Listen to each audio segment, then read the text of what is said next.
exciting times, an exciting evening today in London, as we have the privilege and the pleasure to host a brand that is already in my heart, because the people associated to this brand, obviously from my home country, and have brought energy, a wave of creativity that was, I wouldn't say missing in watchmaking, but you definitely found your own language.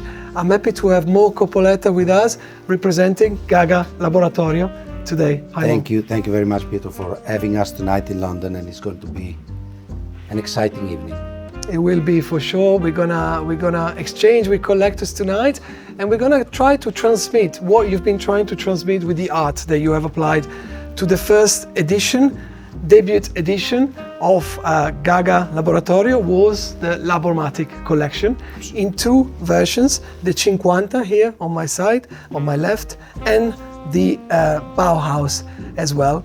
You definitely found a new language, Mo. I know it's taken time, it's taken the right artistic kind of thoughtful process, but in the end you hit a very, very good chord. It's easy. It's not easier, but it's different to talk about it now compared to the first time we talked about it, because when we talked about it the first time, we were freshly launched. Now we have a few months under the belt. It's nothing, but at the same time, you get the first established opinion of what you try to do, how it was received by the world of collectors, of traders, of bloggers, of journalists, so you can now have a more comprehensive understanding, because at the end of the day, when you design a product, a watch like this, the market is the ultimate answer. Judge. You know, as the ultimate judge, you can be very happy with what you've done, you can receive a lot of compliments, but the market needs to respond, not just as in the market, but the whole community. And we have to say that so far the majority of the opinions and the overwhelming majority of the opinion was nothing but extremely positive on the at least the effort to create, as you said, a new language, a personality that is not just an easy reproduction of something.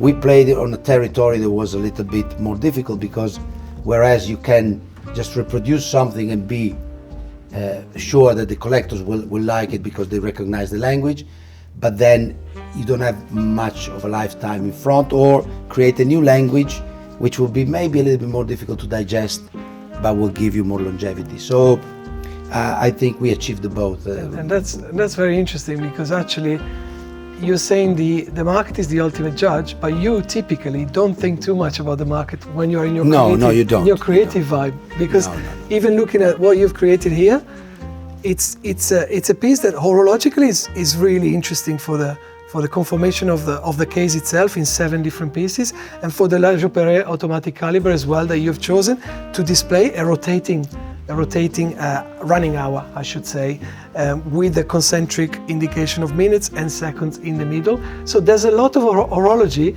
but at the same time there is a certain nostalgia for the past that we lived in our early years, in our youth, of these pastel colors reminiscent of the 60s. So mixing these two things is everything but commercial. Well, you have to, in a way, pick those suggestions from the past and make them contemporary and actual.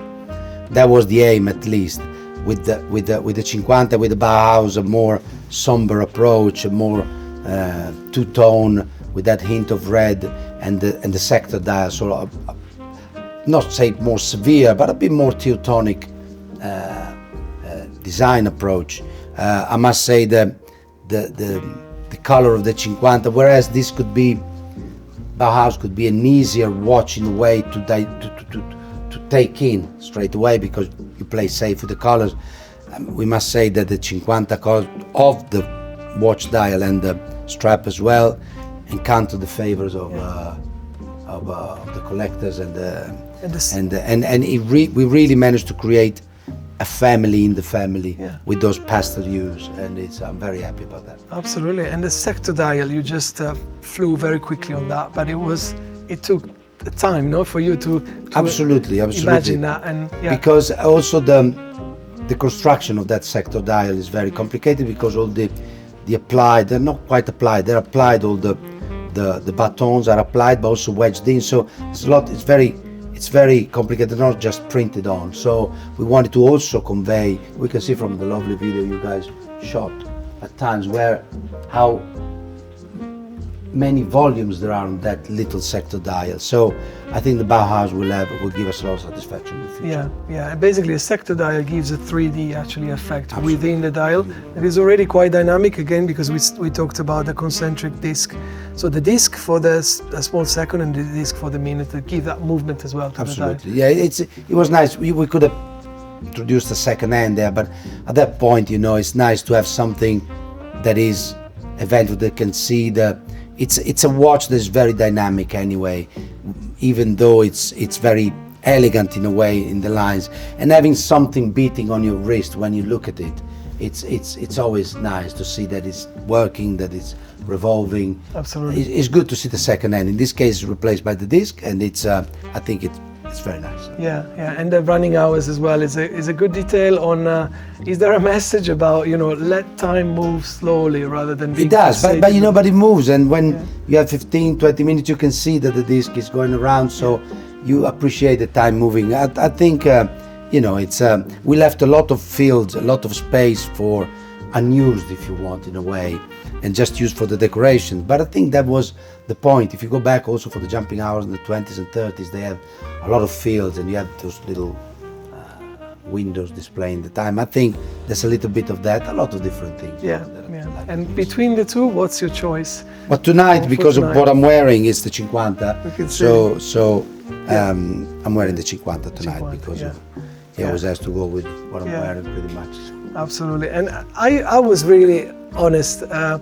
These palettes of colors that you've created are really, truly reminiscent of the older days when I come from Milan and used to spend time with my family there, and these lovely homewares that you would find around the house. Appliances often would have this color language. So is this definitely a platform you're going to develop because it's been successful for the future, or is it a one-off? How are you seeing the future for? Well, it was in my mind when I designed the two of them, because thinking of Milan, thinking of northern, southern Italy, the scooters, the appliances and all that, having a hint of that, definitely in your mind when you design, you want to start with a color that strikes the most in your imagination, but then having called the two families into different, having the minute track in different configurations, definitely the 50 family, it lent itself for declination of more of that nostalgia pastel use. As we said before in our previous interview, it's not just to decline colors ad libitum without having any storytelling behind, but every color declination has to have a meaning. So we have something in the pipeline, always in this, not saying playful, but this pastel reminiscing warm tones of the time, and we will reveal it quite soon in the new year. So the 50 family will have more members. More members? Yes, absolutely. Okay, and besides that, because I know you can't stop being creative. I think the idea when we started was just to decline two colors. In order to, you already have a lot to introduce. You have to introduce a new brand, a new line of watches, a new language. If we, in my opinion, coming out with a lot of different color variations straight away would have been a lot to take in. So we decided to stay very simple. We just do declination, but this was always a stepping stone, and we wanted to then decline. But we want to decline them by also giving them a story. So it's not just a nice color. Yeah. The nice color has to be linked to a story. So the next one, I can't say it right now, but we're not big fan of embargoes, but still, we still have a few months away. To get you somewhere, we don't like the embargoes, but the next one gonna have a different color combination, but there is a meaning. There is a reason for that. Yeah. And we will reveal very soon. Yeah. So yes. That's very promising, and it is. Now it's time to decline. Now it's time to decline a little bit, but all of them as never to take it away from the regular production pieces. And if there has to be a special edition, it has to be meaningful, limited, but never. I'd never want to create in our audience or customers the idea that the regular production is a lesser production than the special production. Yeah. I want to give them all the right stage to shine, if we manage, and to portray them all for their own values and for their own merits. Yeah, yeah. We talked about the dials, we talked about the colors. What about the execution of the case? The case is not, I know it's very sophisticated, it's seven parts. Absolutely, yes. It's made of 7 parts. The design is not, similar to any other case I have seen, of course. Is this definitely something that's going to be for the future as well for Gaga? You're working on also other No, we're ideas? the Labormatic line, this line will be a staple for a bit and for a while. There's got a lot of particular traits of the brand. That's what, the main and first business card. But we have a new reference coming out. It's going to have a different case and a different complication, let's call it like that. It's not a complication per se, but it's a sophistication of a watch that you won't think of it much, but we reinterpret, let's call it a complication, in a very nice way, and that would be something to wait for the summer, I believe, around summertime. That would be a very nice brother to this family. It would be a different family. I'm really happy because I always manage to get some secrets, some behind the scenes, and that's what our collectors like. And actually, before we finish, I have a question for the Mo collector. So obviously, Mo, for those that wouldn't know, comes organically from obviously collecting watches, developing a passion for it, and then merging your art with the art of the watchmakers. You have collaborated with other brands in the past, Yes. Roman Jerome, Sarpaneva, if I'm not mistaken. Yes, with Helsinki, Roman Jerome, Bulgari, of course. Bulgari with a tattoo edition, which is in my top 5 of the execution of a fully engraved kind of timepiece. So, for you as a collector, you love mainstream brands, you love independents, you love artisans, and you love the bigger makers. Why is it so important that this wave of creativity is always alive, like in contemporary art, in watchmaking? Why is it so important for the passion to be kept alive from collectors? Well, now we've seen, there was a moment up until 7-8 years ago where the independents were the forefront of creativity in terms of mechanical, aesthetics, usual brands, they call them usual now, they weren't usual back then, but ABNF, the Bethune, Kari Voutilainen, and all those fantastic guys. So we call them the pioneers. The Gronfelds and the Gronfeld brothers and Vianney and everybody else there. So they were, I always said back then that we couldn't afford to lose the independence, because if we lost the independence back then, we would lose horlogerie, because that was the exciting. And then they got recognized as they should have, by the market, by the collectors, by the auction houses. So they got to the stage. Now we are in an historic moment due to the world economics, or whatever you want to call it, or maybe a bit of fatigue, a bit of excitement, where this segment of the market is the most creative. If you look at all the new brands, they're in this segment of the market with incredible new creation. There's a lot of creativity, and it's an accessible creativity.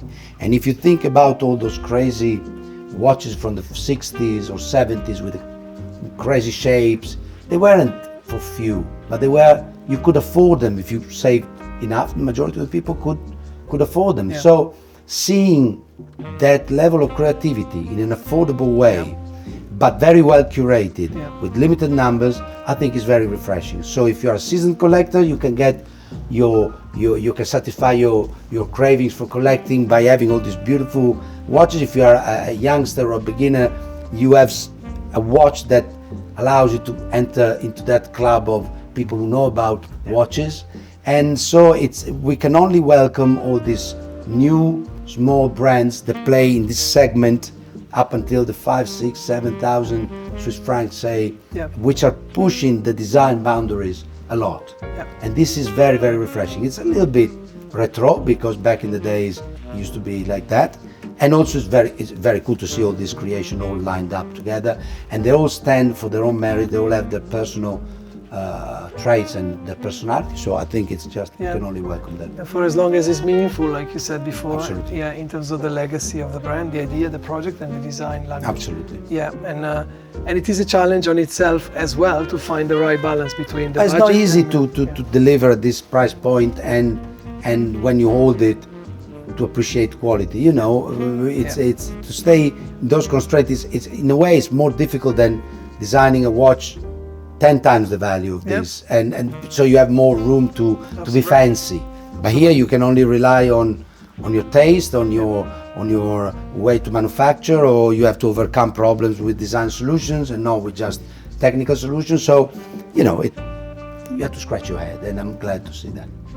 Thank you very much to Mo Coppoletta. Always a privilege to spend time with you. Thank you, Pietro. Huge congratulations on what you have achieved, and good luck for all the next projects. Thank you. Grazie mille. Thank you very much. Grazie a te.